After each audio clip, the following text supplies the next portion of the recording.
Hello students, I welcome you all on behalf of Udan classes, the spoken English experts. So friends, what is the most important thing learners must possess to create an indelible impression on the listener?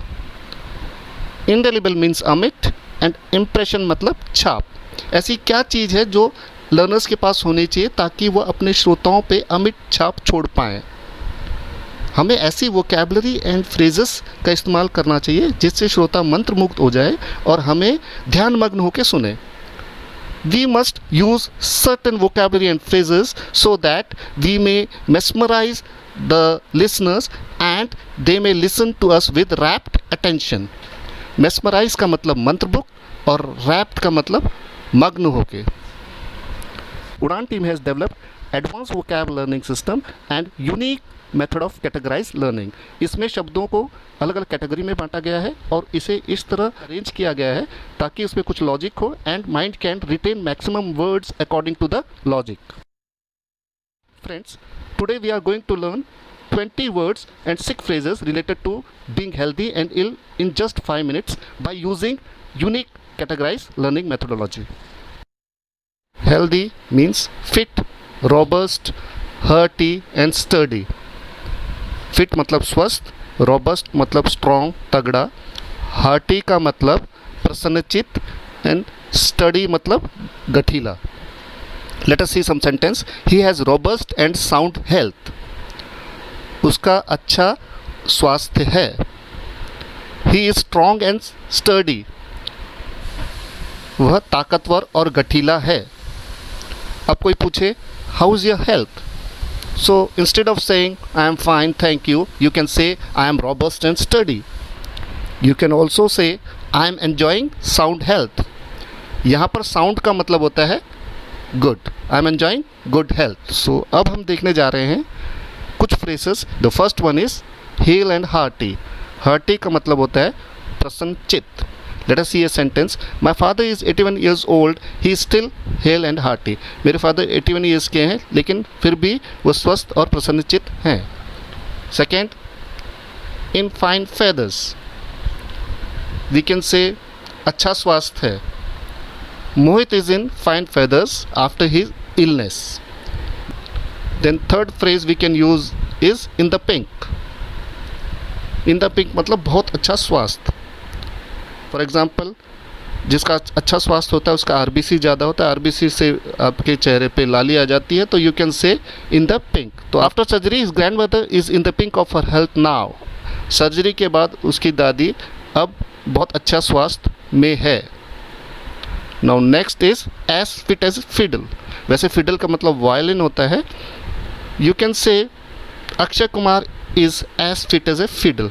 Akshay Kumar बहुत ही ज़्यादा fit है. Now let us see some words how to describe illness. First, illness means ailment, disorder, malady and disease. Let us see how to use it in a sentence. She has respiratory malady, hence she is incapable of running for long distance.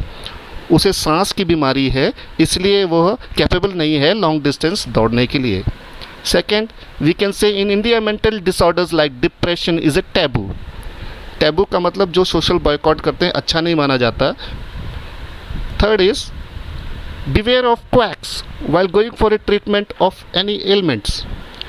Quacks का मतलब होता है जो नकली doctor होते हैं जिनके पास degree भी नहीं है और ऐसे ही क्लिनिक खोल के बैठ जाते हैं जैसे नीम हकीम.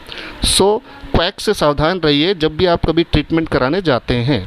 The fourth sentence can be TB, malaria and AIDS are example of communicable diseases. TB, malaria और AIDS जो है संक्रामक रोग का एग्जाम्पल है. Communicable means संक्रामक. Let us see some phrases about illness. First one is indisposed. Indisposed मतलब मेरी तबीयत थोड़ी ठीक नहीं है. A sentence can be if you remain indisposed you must consult a doctor. Consult का मतलब होता है परामर्श लेना. अगर आप बीमार रहते हैं तो आपको डॉक्टर के पास जाना चाहिए. The second one is under the weather. बीमार या हैंगओवर के लिए भी यूज़ किया जा सकता है. Sentence can be you seem to be little under the weather. Please take rest. आप थोड़ा बीमार लगते हैं, आप रेस्ट कीजिए. The third one is caught a bug. Bug का मतलब वायरस होता है. We can say be careful you might catch a bug, सावधान रहिए आपको वायरस लग सकता है। The next sentence can be I have caught a bug, I won't be able to attend office today, मुझे वायरस इन्फेक्शन हो गया है, आज ऑफिस नहीं आ सकता। जब हम बीमार होते हैं और हम ठीक होते हैं तो हम कहते हैं रिकवर, उसे हम कह सकते हैं रिक्यूपरेट या कॉन्वल्सिस, रिक्यूपरेट या convalesce. Sentence can be it will take him at least 2 weeks to completely recuperate, उसे ठीक होने में कम से कम 2 हफ्ते लगेंगे। Second sentence you may go to a hill station to convalesce, आप हिल स्टेशन में जा सकते हैं ठीक होने के लिए। नाउ हमारी तबीयत और ख़राब हो जाती है तो आवर हेल्थ डिक्लाइंस, हम उसे ये भी कह सकते हैं डेटोरियोरेट या worsen. Sentence can be despite all the medical care his father's condition has deteriorated, इसका मतलब सारे मेडिकल केयर के बावजूद उसके फादर की कंडीशन खराब हो गई है। Second sentence can be after his symptoms worsened he was taken to ICU, जब उसके सिम्टम्स और ख़राब हो गए तो उसे ICU में ले जाया गया। लेट अस रिकैप्चुलेट, रिकैप्चुलेट मतलब रिवाइज करते हैं, फिर से स्मरण करते हैं कि हमने पढ़ा हेल्दी का सिनोनिम हो सकता है fit, robust, hearty and sturdy. फिर हमने कुछ फ्रेजेस देखे, I am hale and hearty, I am in fine feathers, she is in the pink of the health, he is as fit as a fiddle, ये चारों phrase हमने देखे। फिर उसके बाद हमने देखा बीमारी से ठीक होने को हम रिक्यूपरेट या कॉन्वेल्सिस या रिकवर कहते हैं। देखा इलनेस को हम एलमेंट, डिसऑर्डर या मेलेडी कहते हैं। Phrases can be indisposed, I am feeling indisposed so I won't come to office today, he is little bit under the weather, he has caught a bug, bug मतलब virus. जब हमारी health ख़राब होती है और उससे ज़्यादा ख़राब होने लग जाती है so we can say it is declining, decline या डिटोरियोरेट या वर्सन हो गई है।